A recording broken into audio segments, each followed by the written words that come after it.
Can you hear me, Konrad? Is everything good? Okay, cool. I can hear you. Perfect. Okay, we can go ahead and get started. I know people will keep jumping on, but we still got a couple minutes till Konrad will jump in. But welcome everyone to Virtual30. We're so excited to run this digital event series for everyone happening every Tuesday at 2. So thank you so much for joining us for our first session. Today we are welcoming Konrad. He is the Senior AI and IoT Practice Head at Vsoft Consulting, and he will be discussing business continuity during pandemic using AI. So we're excited to have him today. Before we get started, I know a lot of us are working from home and kind of adjusting to new work environments and possibly some new furry coworkers. So I wanted to share this picture we have that Lisa sent us from up in Madison, Wisconsin, of her homework environment with her buddy Rufus, her dog there. So welcome, Lisa and Rufus. I hope you're both able to jump on. But we love to see your all's different setups and how everyone's adjusting. So if you want to be featured in an upcoming presentation, feel free to send your picture to virtual30series@gmail.com and we might feature you next time. Real quick, my name is Brianna Colder and I'm the Corporate Project and Event Coordinator here at Vsoft. As you can see, I am also working remote right now, but normally located in our Louisville office. As I mentioned, we have Konrad as our presenter today, so I'll go ahead and let him introduce himself. Hey, Brianna, thank you. So my name is Konrad Konarski. That picture you see is me with a beard. I do not have one. I am the practice head for AI and IoT for Vsoft. A little bit of background I think that's relevant for discussion is I used to run IBM's AI Center in Europe, and I also chair an AI Innovation Consortium. And so there might be relevant topics of discussion where I'll reference some of those organizations, and I'd like to make this presentation as specific as possible to our audience, so feel free to ask questions and I'll be happy to answer them. Perfect. So today we will be covering AI computer vision for health and safety, AI computer vision autonomous defect detection and categorization, and AI computer vision and delivery bots. And as we mentioned, there will be a Q&A session at the end, so be sure to get your questions ready. You can use the Q&A feature or the chat feature down below. We'll try to get to some as we go, as if they pop in. Otherwise, we'll save them for the end. And as I mentioned, this is Virtual30, so the goal of today is to get everything done in 30 minutes or less so that you can get on and continue on with your all's day. So with that being said, Konrad, you can take it away. Okay, thank you. So what I'll cover here today will be 3, maybe 4 very tangible examples of how AI, artificial intelligence, is being used to support health and safety and business continuity, and specifically from the dimension of supporting your businesses with COVID-19. And a lot of this work that we've been doing here has been done with an operational value case, so we didn't build this to fill in, let's say, an immediate piggyback gap for these sort of application cases, but rather these are very relevant technologies at its foundation that can help your organization. And I encourage you all to try to connect these specific use cases to ways in which this technology can be used within your industry, because you'll see a diverse set of industrial or vertical market applications, but that doesn't mean they'll all touch upon what you guys are doing or what vertical you're from. So think from that lens and feel free to ask questions as ideas or as thoughts come up, so that we can help align these sort of use cases to your specific needs. So the first one is a technology that we've built using the power of artificial intelligence computer vision. So a little bit of background here. When we talk about artificial intelligence computer vision, we can talk about a diverse set of capabilities, but at its core, it's the ability to extract low resolution features and then create a relationship between those and what we call semantic features, which are features like eyebrows, eyelashes, other relevant features that a human being can see. And those artificial intelligence frameworks allow us to do that with imagery and with video feeds. So what does that mean? Well, we look at this feed and we can tell very obviously these are people and this is the route that they're taking, right, as human beings. But the reality of looking at this information live is that although we can extract general insights about it, what about looking at 100 of these camera feeds? What about looking at 100 of these camera feeds with historically a week or a month's worth of video, right? And then extracting insights in those video feeds that have relevance that also need to be timely, right? So we can't take a year to extract insights.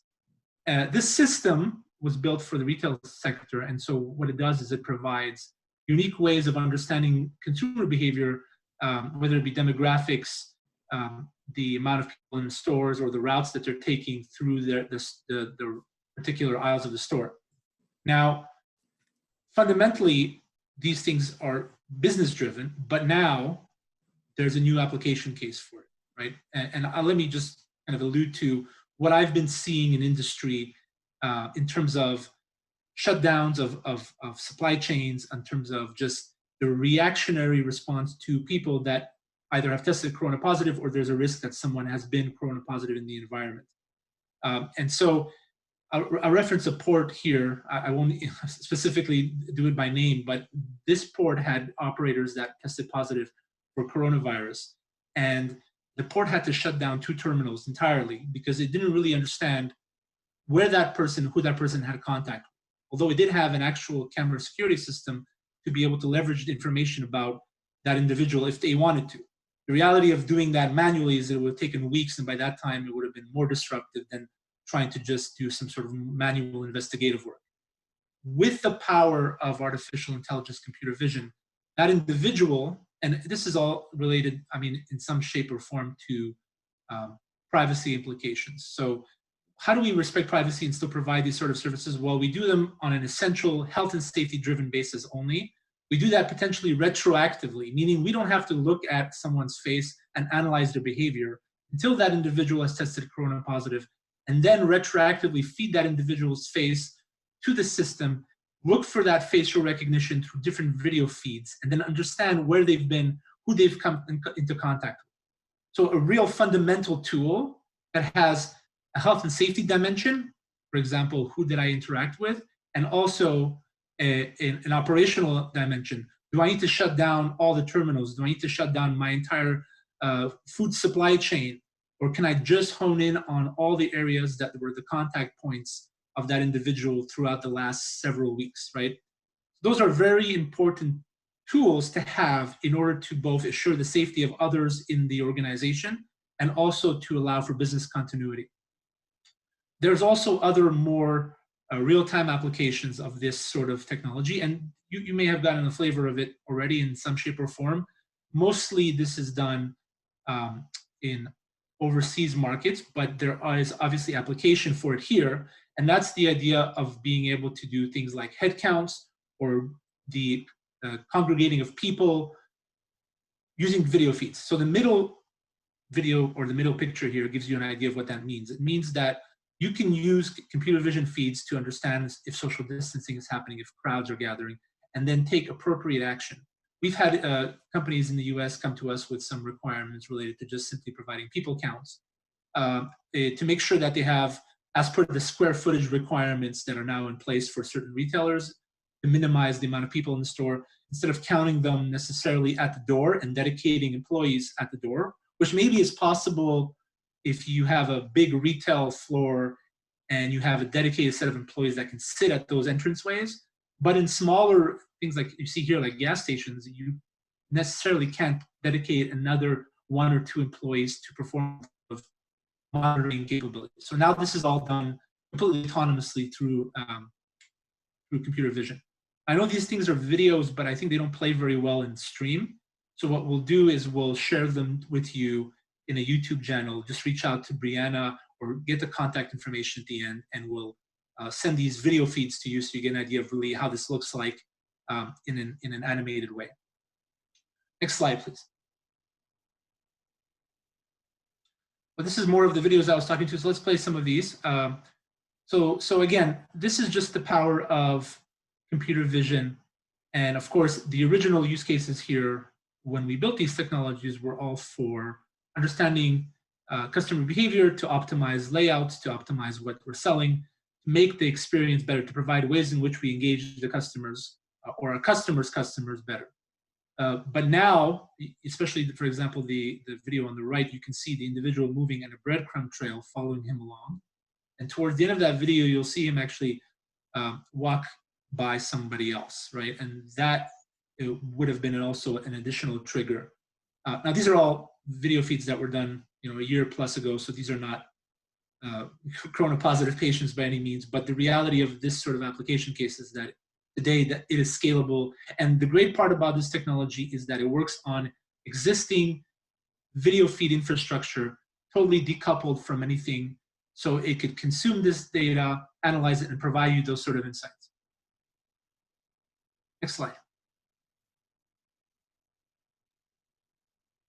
Okay, so I talked a little bit about the visual aspects of it, but I wanted to, and I mentioned this early on in this, this case study, the reality of when we see these things is that we know what we're looking at. We know someone is walking through this aisle. We know that they're a person. We know that they've more or less come into close proximity with someone else. But when we look at this data holistically, we need to understand what the implications of that information is. Now, the examples I gave, some of them are very much real time. So what you would do is, if someone was to come in contact with someone else and you would run that through retroactively, this is a corona-positive patient, you would get snapshots of video and face recognitions of the places in the video feeds where that one person has come into contact with the other people. You can also get analytics in terms of the aisles that that person has entered, like you saw in the previous video where you saw the aisles being a zone in the video feed. So all that in analytics can be also projected into dashboards. So this is part of what Vsoft has built on top of the core AI technologies, is these specific dashboards for particular application cases. In this case, we're seeing a healthcare example where we're monitoring the use of and the respecting of personal protective equipment in specific areas. So a real tangible front and holistic view of really what you're trying to get out of this data. Next slide, please. Okay, so for the techies listening, I wanted to share this, and this applies to almost any one of the vision system that Vsoft has built for different application and verticals. And I wanted to share this specific part of the case study technically because I think it's the most relevant. It's basically using, we're very closely partnered with Amazon Web Services, and they have a product called Greengrass, which is an IoT product, but IoT in the sphere of computer vision is sort of loosely used, because IoT can also mean moving the artificial intelligence models to the devices, to the edge, to the retail floors. Now, there's two advantages to that. One of it is just simply if you have limited bandwidth in stores and you need to run and analyze data, that AI model can sit at the retail floor. And two, basically you have a much more manageable system where you could be updating new edge devices, new hardware camera systems very easily. And so those are two important features of this platform that we leverage and we connect to through our Vera, which is our artificial intelligence architecture. And together they bring this sort of vision technology to various sort of industries, both for the retail kind of analytics purpose and also for the purpose of health and safety and contact tracing and all the other benefits that you would get out of like control system like this to support pandemic response and to be able to assure business continuity. Next slide, please. All right. So we've finished our first case study, and I wanted to present to you some diverse sets of case studies. And this is one that we've built in collaboration with Penn State and also with the AI Innovation Consortium that I mentioned earlier. It is basically a laboratory here that I'm presenting to you. It's based out of Penn State, but we've deployed it at customer sites as well. The laboratory provides all sorts of different machining equipment and is essentially intended to be augmented with smart manufacturing technologies. Now, in this case, what you're seeing is a smart manufacturing technology that is automatically detecting and categorizing defects on the edge of the thread of a pipe. but that same technology can be ported over into other inspection activities. So there's a hardware technology there that is enhancing these scratches as you see them here in the middle picture. And then there's a computer vision model that is automatically consuming that information and then analyzing to determine what sort of defects exist and providing all sorts of analytics, which I'll share with you. The reality of this system is that, like I mentioned with the previous use case, is that the original value case here is operational.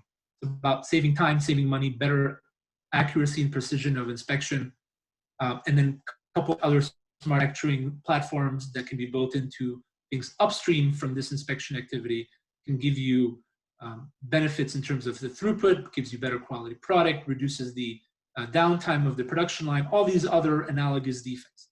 However, and I'll skip to the next slide here to make my point. And you, in fact, this picture that I put up with the individuals in the pink bodysuits, I built this slide deck a few weeks ago, and I believe yesterday or the day before, for those of you who have been following the news, there's been a lot of noise about supply chain disruptions with food. Because people in for example, the poultry or the meat industry have gotten sick.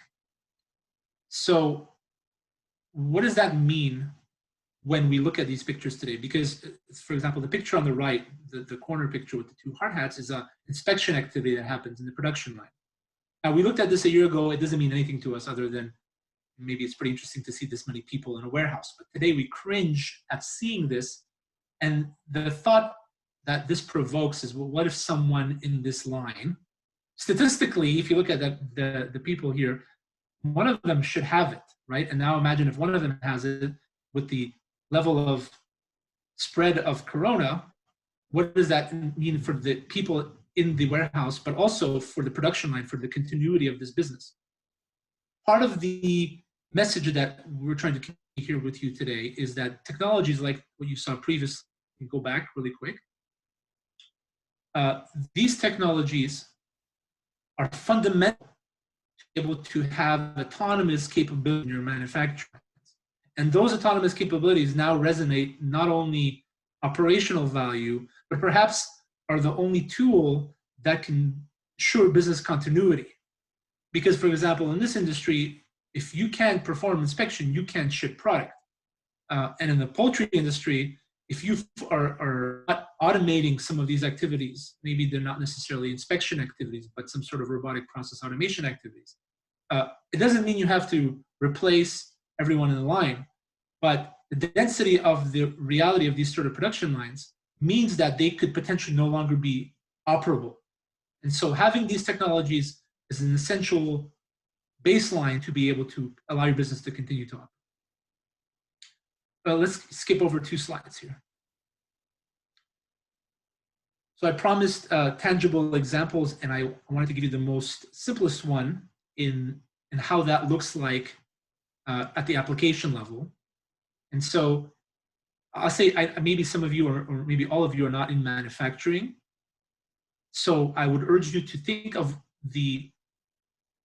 what is behind the hood here and how that can be leveraged for your purpose. So I'll give you the specific example, and then maybe we can together with the questions pivot to your industry and that could be applicable. In this case, I use one of the simplest and most scalable manufacturing examples I can, and it's a metal sheet.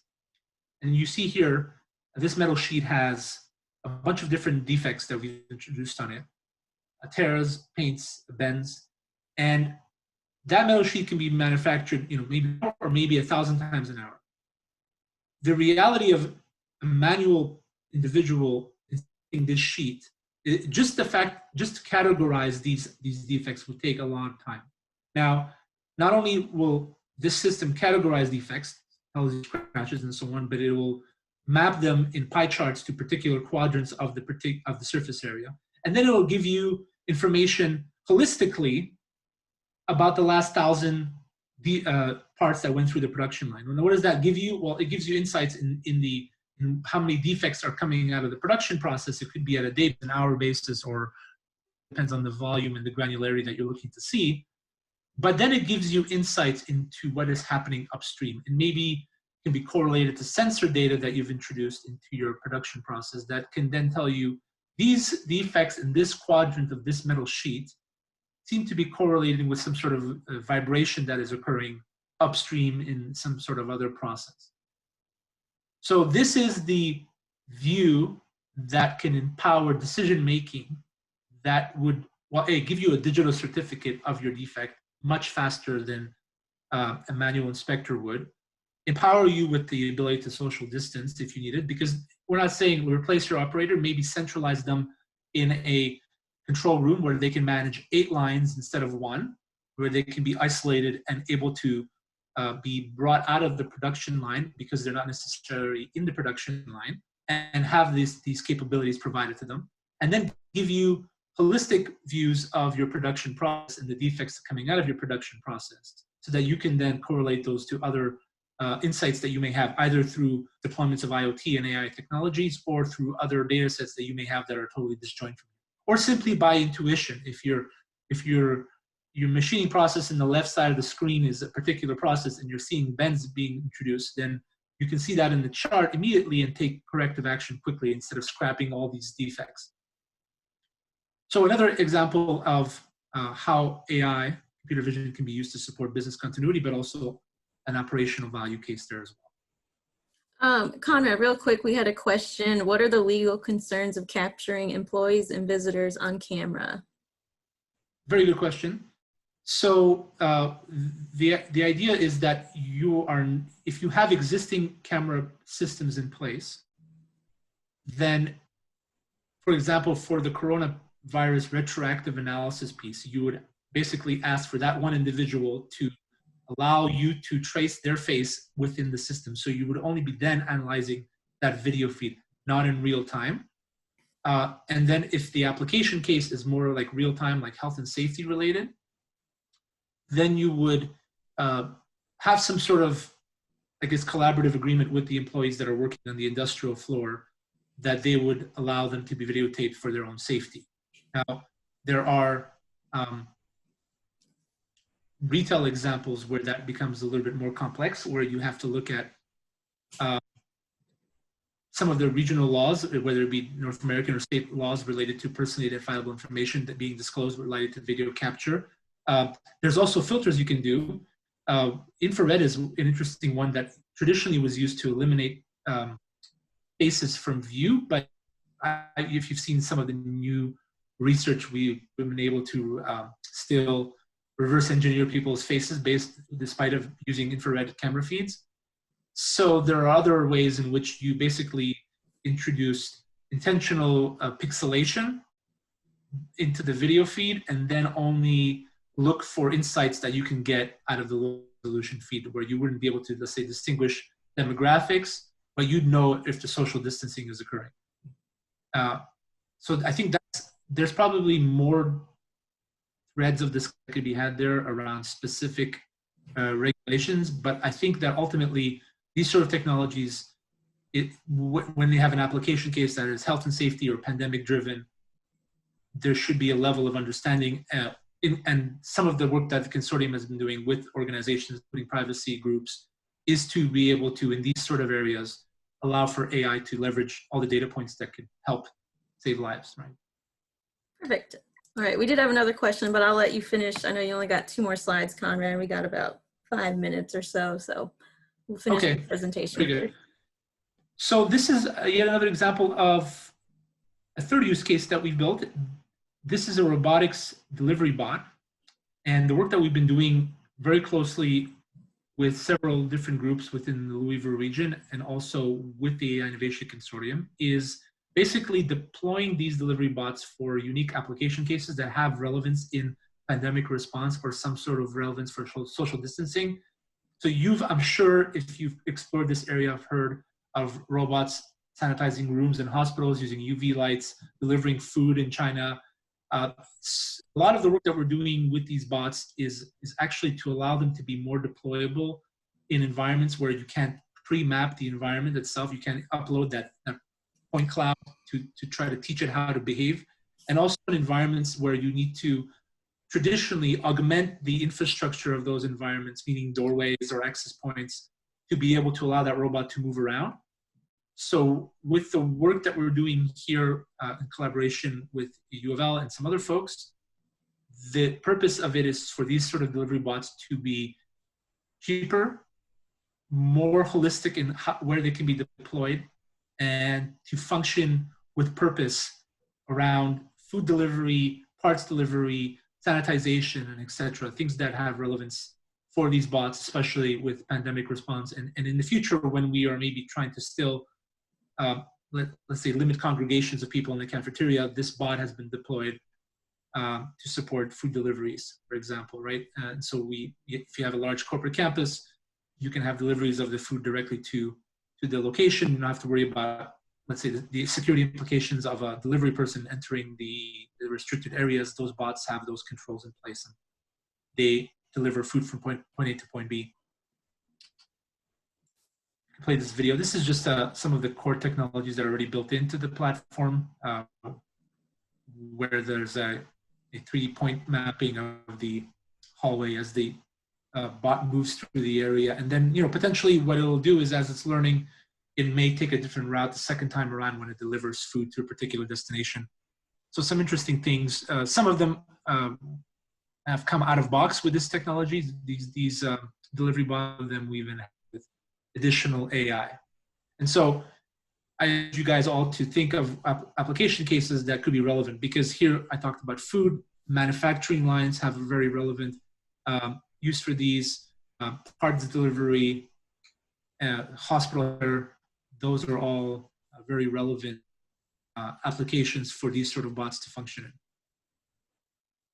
Next slide.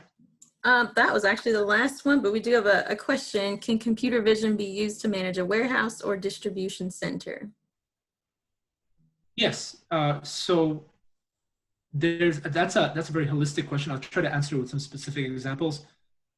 You could use computer vision to support the functioning of delivery bots to move around in the warehouse.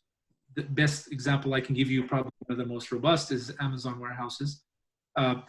You can use computer vision to support inspection of product. So let's say cardboard boxes. There was a use case that we've built, that we deployed, that used computer vision to automatically inspect cardboard box quality after the banding machine banded the part, to ensure that when they delivered, the boxes weren't damaged. So there's other examples as well. If you want to drill down further in this, feel free to reach out. We'll try to cover all the use cases and think about how this can be used. All right, well, I don't see any more questions. So if you have anything else, please throw it in now. We're just under time. We got about a minute left if anyone has anything else. But if we don't, I don't see any more. So if you think of more, you can reach out to us. But be sure you join us next week on April 21st. We'll be covering IT retainer teams. Our panelist is Manoj Iragavrapu, who is the Managing Director of VSOP Labs. Oh, I do see a chat going on. Yes, thank you, Konrad. If you need to reach out about anything, you can contact virtual30series@gmail.com. I'm throwing it in the chat right now. If you have any questions we couldn't get to, or think of anything else, feel free to reach out to us and we will get back to you. Or if you're interested in being a panelist, we'd love some other speakers. So share your knowledge with us and we'll share it with everyone else. So reach out to virtual30series@gmail.com.